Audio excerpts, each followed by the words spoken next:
Hello everyone, this is Yana Smakula. Welcome back to my channel. In this video, we're taking an in-depth look at a new product from my Yana's Daisies collection with Spellbinders that just launched on April 10th of this year. I already shared a general look at the collection introduction. I shared a look at the Yana's Daisy die.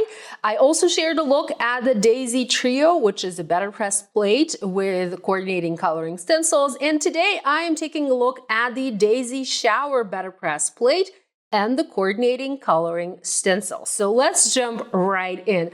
This is, unlike all the other products in this collection, is a 5x7 BetterPress plate. It measures, let's use the grid mat on my work surface, on my mat. So this measures just a little bit over 5 inches and a little bit over 7 inches, giving you a true 5x7 background. So you can press this background and then trim it down and have a full 5x7 card. This is pretty much the first product I've ever done in this size. I do have more products coming for 5x7 cards later in the year. I have a beautiful Christmas die coming probably sometime this summer. Very excited about it, but today we're not talking about that. We're talking about this plate. I have been sort of venturing into 5x7 cards from time to time. I love the A2 size, but sometimes it's fun to make a larger card. So I wanted to design a BetterPress background plate that would allow you to create larger backgrounds. That being said, you can definitely trim this to a smaller size and use it on an A2 card. And I do have examples to show you, like this little card. So this one uses this BetterPress plate, but I simply trimmed it down to an A2. The Daisy Shower BetterPress plate is available for purchase separately, meaning you can purchase just the plate, or you can purchase it as a bundle together with the coloring stencils. And I'll talk about these in just a second. Please know the stencils are not available separately. So if you choose to purchase the die or the BetterPress plate, and then you decide that, maybe I do want to purchase the stencils, you won't be able to do that. I'm sorry. I wish there was an option to do that, but you can either purchase the plate or the plate together with the stencils as a bundle. The stencils are not available separately. Okay, so let's take a detailed look at the BetterPress plate. This plate is similar to all my other background plates. It's a negative plate. This means it presses the background, leaving the open area, the positive area free from any ink, and that is what creates the design, the beautiful daisies. I do have a couple of panels here that I have pressed to give you a better look, a better understanding of this BetterPress plate. So here, for example, this was pressed on BetterPress paper. I do recommend you use the specialty BetterPress paper, BetterPress cardstock from Spellbinders, and the specialty BetterPress inks. Now, this is a larger plate. Obviously, it's a large 5x7 plate, and when it comes to working with a plate of this size, I recommend you get the blank Spellbinders DIY ink pads and fill those in using the re-inkers to create the larger size ink pads. Let me show you. So you can purchase blank BetterPress ink pads. So they're blank. There's no color inside. I still have a couple that have not been inked. And when you get your ink pad, you can use a re-inker and ink it up using whichever color of BetterPress ink that you want. You can also mix different colors. Here, I'm not sure if this shows up on camera, but I have a darker ink at the bottom and a lighter ink at the top. And this is like a custom color ink pad. I have some names written down on the back here. I was using tiger, apricot, and then I remember I was playing with other colors. I was particularly fond of this ink pad, and I was playing with this ink pad when I was demonstrating my Yana's Poppy background BetterPress plate with the stencils last year. I'll link to that video so you can check it out. But yeah, that's the whole thing. You can get a blank ink pad and then ink it up to either have a one color large ink pad. This, for example, is Cruise ink pad. So a one color larger ink pad that would make inking up the plate of this size a much faster and easier task, or you can create your own, like an ombre or even your own color by mixing different colors of re-inkers. And just to compare, this is the size of the regular BetterPress ink. You can see how small it is. I mean, it's a nice size if you are pressing a sentiment or if you are pressing something small. But when it comes to background plates like this, I mean, you are going to spend a ton of time inking this up if you're using a small ink pad.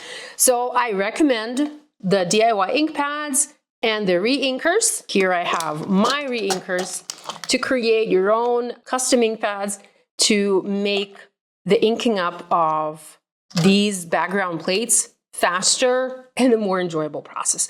That being said, you can definitely use other inks that you have in your stash, and I have used dye inks that I have from Simon Says Stamp, dye inks from Hero Arts, dye inks from from Pink Fresh Studios, dye inks from Alt New. You can definitely do that. You will get much better results in terms of the crispness of the details when you use the specialty BetterPress inks.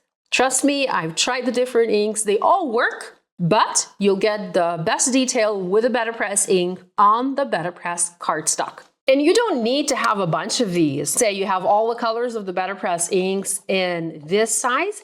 You don't have to have all of these and all of the, colors. I'm sure you have one or two that are a favorite of yours. So just grab one or two. I have these two that are large size that I made custom, and I also have two more blank ink pads in case I'm ready to play with some new colors. So no need to purchase a bunch of the full size. Just get a couple for your stash.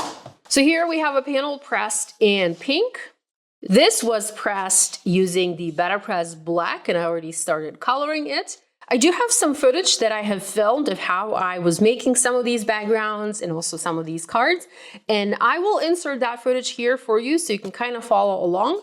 Here's another panel where I used, I think this was the, trying to remember, I think this was Cruise BetterPress ink. This was definitely pressed on the BetterPress paper. I can feel that texture. I pressed it twice here. You can see I had some black. I pressed this one first in black, then I cleaned my plate.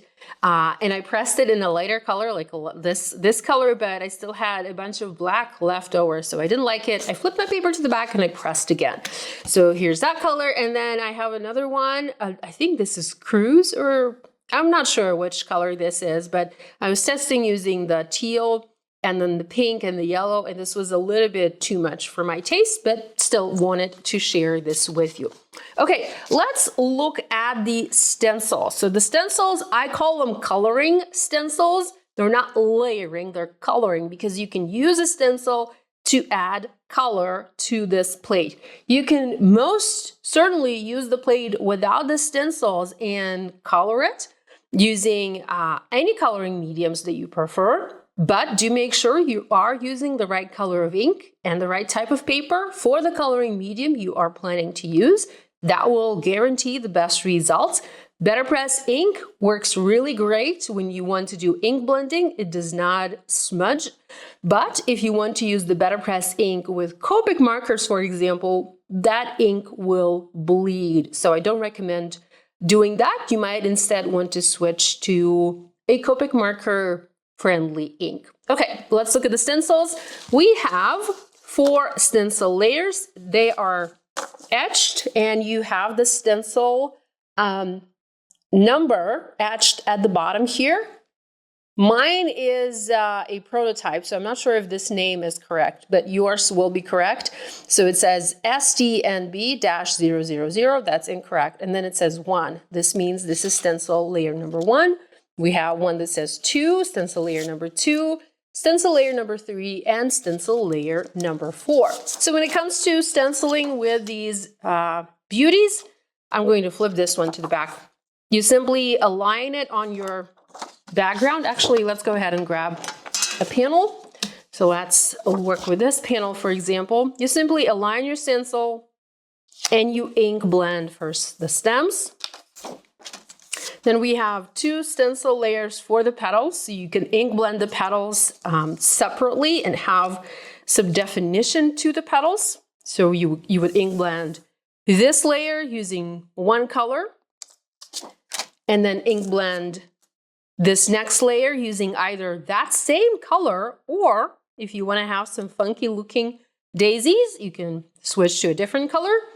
And then we have a layer for the flower centers. So this plate in this stencil set, it does not have a shadow layer like my Daisy Trio. The beauty of this product is that it's a larger 5x7 size, allowing you to create the larger 5x7 cards. Okay, let's now look at some of the cards that I made. I have fun playing with this product. Here I have a true 5x7 card, and I pressed the background in dark teal and then used blue and yellow for the flower, for the flowers. I also have the Sending Love and Hugs sentiment. This one comes from the Crafty Hugs sentiment set from this collection. This was foiled in black foil on the Spellbinders specialty glimmer cardstock. And then I used the black gems here in the background, just a few gems to tie together with the black foiling. It's a simple card. We just have the beautiful background. I kept the 5x7 size, and obviously this is a 5x7 card. Love it. Next, I have, by the way, this was pressed, I'm trying to feel it. This was pressed on Neenah Solar White 80-pound cardstock, so not the BetterPress cardstock. This was pressed on the BetterPress cardstock. No, this was not. Sorry, I'm getting confused. So this was also pressed on the Neenah Solar White 80-pound cardstock. I used yellow ink for the background. And again, I should probably mention this. So when you use colored ink for the background, the flower outlines are being pressed using that same color of ink. So here we used teal for the background, and then the flower outlines were pressed using that same teal. And then the same here, we have yellow background and yellow flower outlines. I then used pink to add the shading to the petals and yellow to create the beautiful flower centers, and of course green for the stems. And I have the Crafty Hugs sentiment foiled in that same black foil on the specialty glimmer cardstock, and I embellished this card with opal gems. I have a lot more gems here. I wanted to fill the gaps in the background with the gems so that this card would really sparkle. And then the last card I have here is an A2 card. So you can see the comparison of the size. This is that Daisy. So this is the same Daisy, right? And you can see how different this looks. So this was the BetterPress cardstock. I've zoomed in so you guys can see the level of detail a little better. So this is BetterPress cardstock. This is Neenah cardstock. This is the BetterPress ink. This probably was regular dye ink. You can see the detail a lot better on this paper versus this paper. Just something to keep in mind. And here I used a light gray and just touches of pink to ink blend the petals. I have a little bit of pink here and here, so I didn't do like the same type of ink blending on all the petals and all the flowers. I kind of experimented a little bit and I added more pink here, more gray there. I just wanted these to look more natural in the end. And then I added just a note sentiment, again, created in the same way using black foil on the specialty Spellbinders glimmer cardstock, and then the black gems. This, I hope, gives you a look at this BetterPress plate. So again, this is the Daisy Shower BetterPress Plate with the coordinating coloring stencils designed for 5x7 cards, but can also be trimmed down to A2. I think I need to finish this background because this looks really, really cool. By the way, here I did not do the stencils. I started working on this background to experiment with a different coloring medium. So this shows how you can use the plate without the stencils. I pressed the background in black ink and then started using pencils and watercolor markers. I was using my current brush markers for the flower centers, for the stems, and then the flower centers were colored using colored pencils. I still want to do a few more things to this background, maybe add a bit more details, but I'll trim it, add a sentiment, and this will create a beautiful little card for me. So this is a look at my Daisy Shower BetterPress Plate with Spellbinders. I hope you enjoyed this video. I hope you feel inspired to create. I have links to all of these products and also other products from my new collection listed in the video description below. If you're new here, please consider subscribing. Do hit that like button and click on the notification bell so you don't miss any new video uploads from me. I will be back again soon with additional videos. We have 2 more products in this collection that we need to take a look at. There's an embossing folder and of course the set of sentiments. Thanks so much for joining me today. I love you guys and I will see you again soon. Bye.